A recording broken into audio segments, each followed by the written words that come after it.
Hi friends, तो ये optics का पार्ट नंबर 2 है। तो फर्स्ट पार्ट में हम लोग देखे थे ऑप्टिक्स के बारे में, देखे थे ऑप्टिक्स का इंट्रोडक्शन, देखे थे ऑप्टिक्स क्या है।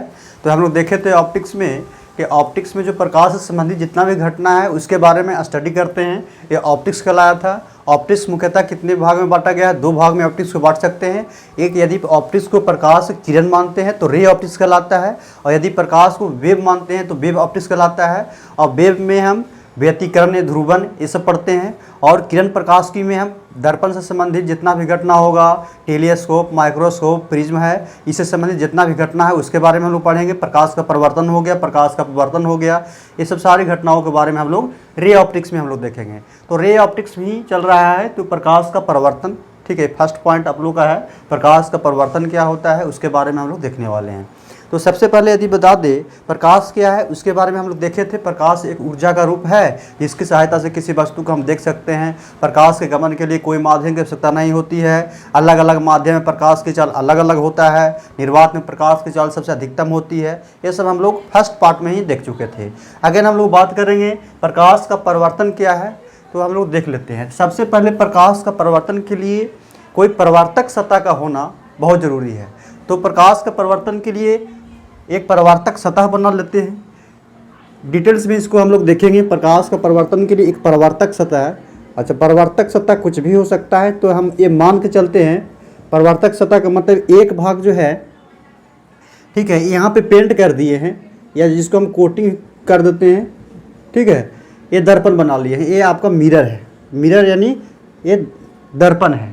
अच्छा, इसमें यह परावर्तक सतह भी, ठीक है, इसको हम बोल सकते हैं एक भाग, ये ऊपर वाला जो भाग है परावर्तक सतह है, ये नीचे में कोटिंग किया हुआ है, ठीक है, कोटिंग किया हुआ है या पेंट किया हुआ है, ठीक है। तो प्रकाश का परावर्तन क्या होता है कि जब प्रकाश की किरण किसी परावर्तक सतह पर, जब कोई प्रकाश किरण, मान लीजिए कि यहाँ सोर्स ऑफ लाइट है, यहाँ से कोई प्रकाश यहाँ से निकल रही है, ठीक है, यहाँ से प्रकाश को यहाँ से निकल रही है और देखिए किरण, रे ऑप्टिक्स में हम लोग पढ़ रहे हैं तो प्रकाश को किरण मानकर पढ़ते हैं। हमेशा प्रकाश को किरण मानते हैं, और प्रकाश जो हमेशा है सीधी रेखा में गमन करती है। ये हम लोग को माइंड में सेट होना चाहिए कि जितना भी रे ऑप्टिक्स में पढ़ेंगे प्रकाश हमेशा सीधी रेखा में गमन करेगी। तो यहाँ से सोर्स ऑफ लाइट है, यहाँ से लाइट निकल रही है और यहाँ से बहुत सा लाइट निकल रहा है। वहाँ से एक लाइट इस परावर्तक सतह पर ये मान कर चल रहा है कि ये सोर्स ऑफ लाइट है, यहाँ से एक लाइट यहाँ पे आ रही है, यहाँ से एक लाइट आ रही है और यहाँ पे इस परावर्तक सतह पर पड़ रही है, ठीक है। लाइट तो अनेकों लाइट आएगा, ठीक है। तो यहाँ से हम ये मान कर चल रहे हैं, इसके स्टडी के लिए ये मान कर चल रहे हैं कि यहाँ से जो है इस सोर्स ऑफ लाइट से, ये बिंदु स्रोत से, ठीक है, यहाँ से यहाँ तक, ठीक है, इस परावर्तक सतह पर एक प्रकाश किरण यहाँ से आई है। तो हम ये मान के चलते हैं ये प्रकाश किरण इस परावर्तक सतह पर पड़ा है, ठीक है। अब जब प्रकाश किरण कोई परावर्तक सतह पर पड़ता है, ये परावर्तक सतह पर पड़ा, और पड़ने के बाद क्या होगा, इस भाग में इधर कोटिंग किया हुआ है तो इधर तो प्रकाश किरण आ नहीं सकता है, तो रिटर्न इसी माध्यम में चला जाएगा। तो जब कोई प्रकाश किरण किसी परावर्तक सतह पर पड़ती है, मान लीजिए इस परावर्तक सतह पर प्रकाश किरण पड़ा, और पढ़ करके वापस उसी माध्यम में लौट जाने की घटना क्या कहलाती है? प्रकाश का परावर्तन कहलाती है, रिफ्लेक्शन ऑफ लाइट। फिर से सुनिएगा, प्रकाश के परिवर्तन में हम क्या देखें कि यहाँ सोर्स ऑफ लाइट है, ठीक है, कोई लाइट निकालने वाला है, यहाँ सोर्स लाइट का स्रोत है, ठीक है, प्रकाश स्रोत है। और यहाँ से जब लाइट इस परावर्तक सतह पर पड़ा तो पड़ने के बाद इधर नहीं आने के, ठीक है, आने दिया। क्यों नहीं आने दिया? क्योंकि ये कोटिंग किया हुआ है। तो जब कोई प्रकाश की किरण किसी परावर्तक सतह पर पड़कर वापस उसी माध्यम में लौट जाने की घटना को क्या बोलेंगे? प्रकाश का परावर्तन बोलेंगे। फिर से सुनिएगा, जब कोई प्रकाश की किरण किसी परावर्तक सतह पर पड़कर वापस उसी माध्यम में लौट जाने की घटना को प्रकाश का परावर्तन कहते हैं। रिफ्लेक्शन ऑफ, इसे हम लाइट भी बोल सकते हैं। रिफ्लेक्शन ऑफ लाइट, प्रकाश का परावर्तन, reflection of light, reflection of light या प्रकाश का परिवर्तन। तो प्रकाश का परिवर्तन के लिए आप देखिए इधर कोटिंग किया हुआ है, जिस रास्ते आया था उसी रास्ता तो नहीं लौटा है, लेकिन उसी माध्यम में लौटा है। तो यहाँ से एक पॉइंट यहाँ से क्लियर हो सकता है कि प्रकाश के परिवर्तन के लिए केवल एक ही माध्यम की आवश्यकता होती है, जिस माध्यम में आया उसी माध्यम में लौट गया। हम लोग डिफिनेशन में भी देख सकते हैं, जब कोई प्रकाश किरण किसी परावर्तक सतह पर पड़कर वापस उसी माध्यम में लौट जाने की घटना को प्रकाश का परावर्तन कहते हैं। डैट मीन्स बोल सकते हैं प्रकाश के रिफ्लेक्शन के लिए, प्रकाश के परावर्तन के लिए कोई माध्यम की आवश्यकता होती है, एक ही माध्यम की आवश्यकता होती है।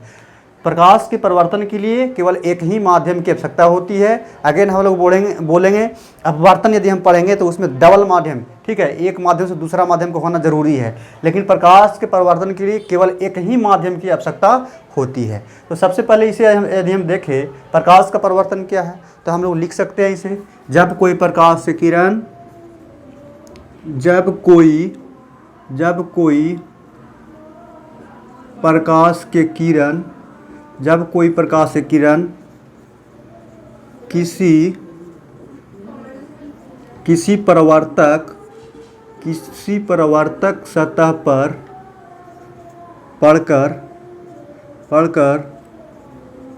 वापस उसी माध्यम में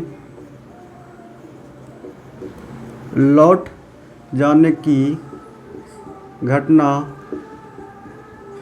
प्रकाश का परावर्तन कहलाती है। ये तो डिफिनेशन हो गया। जब कोई प्रकाश से किरण किसी परावर्तक सतह पर पड़कर वापस उसी माध्यम में लौट जाने की घटना को क्या कहते हैं? प्रकाश का परावर्तन कहते हैं। अच्छा, पर यहाँ पर ये इसका डिफिनेशन हो गया। दूसरा पॉइंट यदि लिखे, प्रकाश के परावर्तन के लिए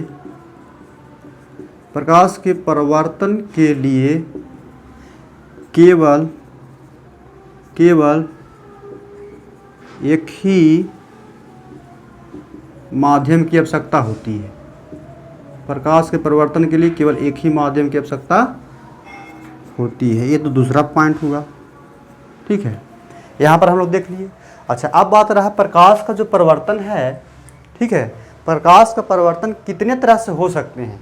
तो देखिए, यदि ये सतह एक क्या था, ट्रांसपेरेंट तो नहीं कह सकते हैं, यदि ये सतह जो है परावर्तक सतह है, ठीक है, ये रिफ्लेक्शन करने वाला जो है, यहाँ पर कोटिंग किया हुआ है, परावर्तक सतह है, और सतह जो परावर्तक सतह है ये प्लेन है, तो ये अपना नियम के अनुसार ये रिफ्लेक्शन हो गया, ठीक है। और इस बिंदु पर यहाँ थोड़ा सा एक अभिलंब बना दीजिएगा, ठीक है, अभिलंब यदि हम बना दे, ठीक है, आगे हम लोग विस्तार पूर्वक देखेंगे। लेकिन ये कितने तरह से परिवर्तन हो सकता है, तो ये जो परिवर्तन है, एक और प्रकाश किरण यदि हम यहाँ से गुजारेंगे, ठीक है, एक और हम प्रकाश किरण यहाँ से गुजारेंगे, तो ये अपने नियम के अनुसार ऐसे, ठीक है, रिफ्लेक्ट होगा। एक और प्रकाश किरण हम यहाँ पे गुजारेंगे, ठीक है, यहाँ पे गुजार दिए, तो ये फिर अपने नियम के अनुसार ऐसे जिस माध्यम में आया है उसी माध्यम में ऐसे रिटर्न हो जाएगा। तो ये कहलाएगा प्रकाश का परिवर्तन, ठीक है, प्रकाश का परिवर्तन। यदि प्रकाश के परिवर्तन का हम लोग नियम नहीं पढ़ रहे हैं, सिर्फ ये पढ़ रहे हैं कि प्रकाश का परिवर्तन क्या होता है, तो जब कोई प्रकाश किरण किसी परावर्तक सतह से पड़ करके वापस उसी माध्यम में लौट जाने की घटना को प्रकाश का परिवर्तन कहलाती है। अच्छा, ये अपना नियम के अनुसार जब परिवर्तन होगा, ठीक है, ये जो प्रकाश किरण अपना नियमित, ठीक है, रूप से परिवर्तन यदि होगा तो उसको बोलेंगे नियमित परिवर्तन। और एक नियम का पालन नहीं करेगा, प्रकाश के नियम का पालन नहीं करेगा, प्रकाश के परिवर्तन का जो नियम का है वो पालन नहीं करेगा, उसको बोलेंगे अनियमित परिवर्तन। तो यहाँ से हम लोग प्रकाश का परिवर्तन बोल सकते हैं कि प्रकाश के परिवर्तन दो तरह के होते हैं। कौन कौन से? एगो प्रकाश के परिवर्तन का नियम का पालन करेगा, उसको बोलेंगे नियमित परिवर्तन, और एगो प्रकाश के परिवर्तन का नियम का पालन नहीं करेगा, उसको बोलेंगे अनियमित परिवर्तन। तो यहाँ से पॉइंट आता है कि प्रकाश का परिवर्तन का नियम है क्या। तो प्रकाश का परिवर्तन के नियम जो है अगेन हम लोग देखेंगे। सबसे पहले इसको स्क्रीनशॉट लेना है तो ले सकते हैं।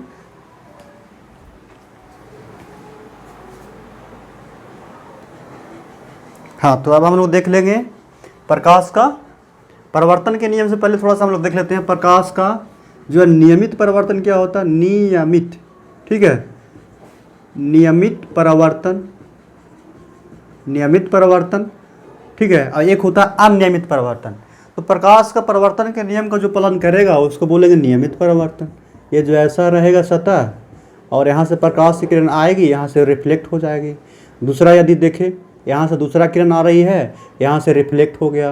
ये प्रकाश के नियम का पालन कर रहा है। यदि यही सतह यदि रहता, यदि इसी सतह को हम ये रुखरा टाइप के ऐसे सतह रहता, ऐसा सतह रहता, ठीक है, रुखरा रहता, तो ये जब यहाँ से प्रकाश की किरण आएगी तो ये तो यहाँ से ऐसे रिटर्न हो जाएगी, इसके लिए ये सतह। और जब ये वाला सतह, ठीक है, ये सतह देखिए नीचे में धंसा हुआ है, ये धंसा हुआ सतह पर प्रकाश की किरण जब आएगी तो ये नियम का पालन नहीं करेगा, कहीं ऐसे मुड़ जाएगी। तो इसमें देखिएगा ये दोनों प्रकाश की किरण के बीच का डिस्टेंस देखिए दोनों का सेम दिख रहा है, इन दोनों के बीच में, इन दोनों के बीच में, क्योंकि प्रकाश के परावर्तन के नियम का पालन कर रहा है। ये प्रकाश के परावर्तन का नियम का पालन नहीं करता है तो उसको बोलेंगे अनियमित परावर्तन, नियमित परावर्तन, अनियमित परावर्तन। अब हम लोग बात कर लेते हैं प्रकाश का परावर्तन का नियम क्या है भाई। तो प्रकाश का परावर्तन के नियम के ऊपर हम लोग देखेंगे प्रकाश का परावर्तन का नियम क्या है। प्रकाश का परावर्तन का नियम, ठीक है, इसको मिटा देते हैं। प्रकाश का परावर्तन का नियम, ठीक है, law of reflection of light. प्रकाश का परावर्तन का नियम क्या है, इसे हम लिखना चाहे तो law of reflection of light, प्रकाश का परावर्तन के नियम। तो प्रकाश का परावर्तन का नियम क्या होता है। तो प्रकाश का परावर्तन हमने अभी देखा कि जो ये परावर्तक सतह है, ठीक है, ये परावर्तक सतह है और परावर्तक सतह से एक कोई प्रकाश की किरण, परावर्तक सतह पर एक कोई प्रकाश की किरण पड़ रही है और पड़ने के बाद वापस उसी माध्यम में ऐसे रिटर्न हो जा रही है। तो जब कोई प्रकाश की किरण इस सतह पर पड़ती है उसी माध्यम में रिटर्न हो जाती है। अब ये जो पॉइंट बिंदु, ठीक है, उसको क्या बोलेंगे और एक किरण को क्या बोलेंगे, एक किरण को क्या बोलेंगे, देख लेते हैं थोड़ा सा। तो ये जो है ये आपतित किरण हो गया, ये जानते ही हैं, आपतित किरण, और टकरा कर वापस लौटता है उसको बोलते हैं परावर्तित किरण, परावर्तित किरण। और आपतित किरण और परावर्तित किरण जिस बिंदु पर मिलती है उसको बोलते हैं आपतन बिंदु।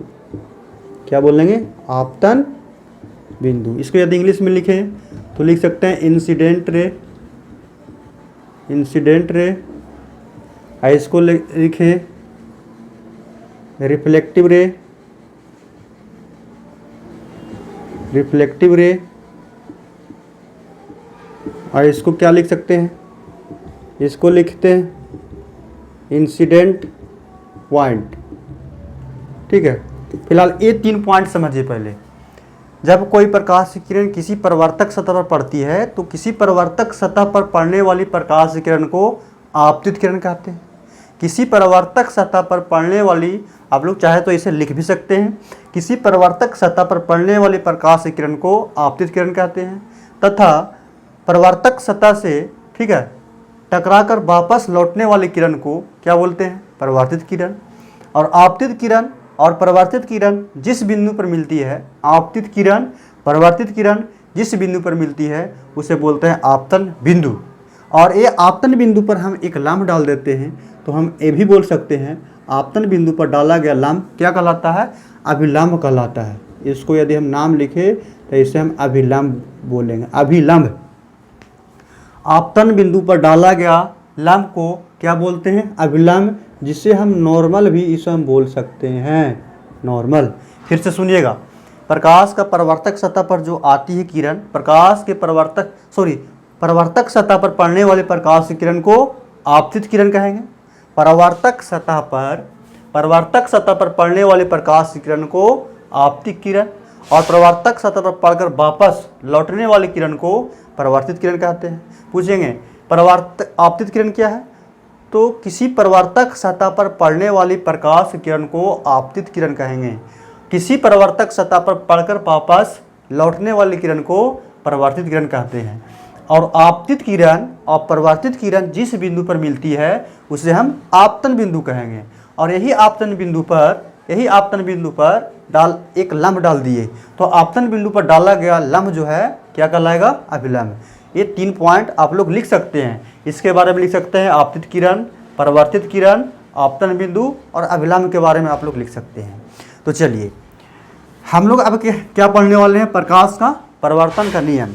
तो प्रकाश का परावर्तन का नियम कुछ नहीं है, बहुत ईजी है। देखिए हम लोग इसे नाम द्वारा दर्शा दिए अब ये देखिए, आप ही लोग देखिए, ये परावर्तक सतह पर देखिए तो आपतित किरण, परावर्तित किरण और ये आपतन बिंदु है, देखिए तो एक ही सतह पर है कि नहीं। तो एक फर्स्ट नियम हो गया कि आपतित किरण, परावर्तित किरण तथा आपतन बिंदु पर डाला गया अभिलंब तीनों एक ही सतह पे होते हैं। लिख सकते हैं फर्स्ट पॉइंट, यदि हम इसे लिखें तो क्या लिखते हैं, आपतित किरण, आपतित किरण, परावर्तित किरण, परावर्तित किरण तथा आपतन बिंदु पर, आपतन बिंदु पर डाला गया अभिलंब, अभिलंब तीनों एक ही सतह पर होती है। कुछ नहीं लिखे हैं, आपतित किरण, परावर्तित किरण तथा ये जो आपतन बिंदु है उस पर डाला गया लंब क्या कहलाता है, अभिलंब कहलाता है। यदि दूसरा पॉइंट देखिए, ध्यान से देखिएगा, ये अभिलंब है, ये अभिलंब है, और देखिए ये अभिलंब और ये वाला जो किरण है आपतित किरण, उसके बीच में कुछ एंगल बन रहा है और ये एंगल को बोलते हैं आई। आई का मतलब होता है आपतन कोण। तो आपतन कोण क्या हो गया, तो अभिलंब और आपतित किरण के बीच बना कोण को आपतन कोण कहते हैं। देखिए इधर वाला जो लाइन रहेगा ना, उसी का नाम खाली कोण लिख देंगे, किरण के जगह पर हम कोण लिख देंगे। और ई वाला लाइन को ऐसे हम तीर के निशान दे रहे हैं तो इधर वाला कौन पकड़ाया, परावर्तित किरण पकड़ाया, तो किरण के जगह पर केवल हम कोण लिख देंगे और इसको हम डिनोट करेंगे आर से। तो देखिए अभिलंब और आपतित किरण के बीच, इधर अभिलंब और आपतित किरण के बीच बना कोण को आपतन कोण कहेंगे। अभिलंब और परावर्तित किरण के बीच बना कोण को परावर्तन कोण कहेंगे। ठीक है, आपतन कोण, ठीक है, आई, परावर्तन कोण क्या हो गया, आर हो गया। तो देखिए तो ए वाला आई और आर आपस में दोनों इक्वल होते हैं, यही कहा गया है नियम में। सेकेंड लॉ में कहा गया है, सेकेंड पॉइंट में कहा गया है आपतन कोण, आपतन कोण, आपतन कोण यानी आई, आपतन कोण परावर्तन कोण के बराबर होते हैं। आपतन कोण परावर्तन कोण के बराबर होती है, बराबर होती है। डेट इज हम ऐसे लिख सकते हैं आई बराबर आर, कोण आई बराबर हम ऐसे चाहे भी लिख सकते हैं, कोण आई बराबर कोण आर। ये हो गया आपतन कोण परावर्तन कोण के बराबर होते हैं। तो हम लोग क्या देखें प्रकाश के परावर्तन के नियम में। अच्छा एक पॉइंट और देखिएगा, प्रकाश के परावर्तन है तो जिस माध्यम में प्रकाश की किरण आई है उसी माध्यम में रिटर्न हो गया। तो प्रकाश के परावर्तन के लिए केवल एक ही माध्यम की आवश्यकता होती है। ये पॉइंट आप लोग चाहे तो लिख सकते हैं, प्रकाश के परावर्तन के लिए केवल एक ही माध्यम की आवश्यकता होती है। ध्यान से देखिएगा, कुछ नहीं बताया है। प्रकाश का परावर्तन का नियम क्या है, तो प्रकाश का परावर्तन के नियम दो होते हैं। कौन कौन से, तो देखा गया है आपतित किरण और परावर्तित किरण और आपतन बिंदु पर डाला गया अभिलंब तीनों एक ही सतह पे होते हैं, पहला पॉइंट। ठीक है, दूसरा पॉइंट जो आपतन कोण है परावर्तन कोण के क्या होते हैं, बराबर होते हैं। तो आपतन कोण परावर्तन कोण के बराबर होते हैं। और तीसरा पॉइंट नोट पॉइंट में चाहे तो आप लोग लिख सकते हैं कि प्रकाश के परावर्तन के लिए केवल एक ही माध्यम की, जिस माध्यम में प्रकाश किरण आई है उसी माध्यम में रिटर्न हो रहा है। तो यहाँ माध्यम क्या है, एक ही है। तो प्रकाश के परावर्तन के लिए केवल एक ही माध्यम की आवश्यकता होती है। यहाँ पे चाहे तो आप लोग लिख सकते हैं।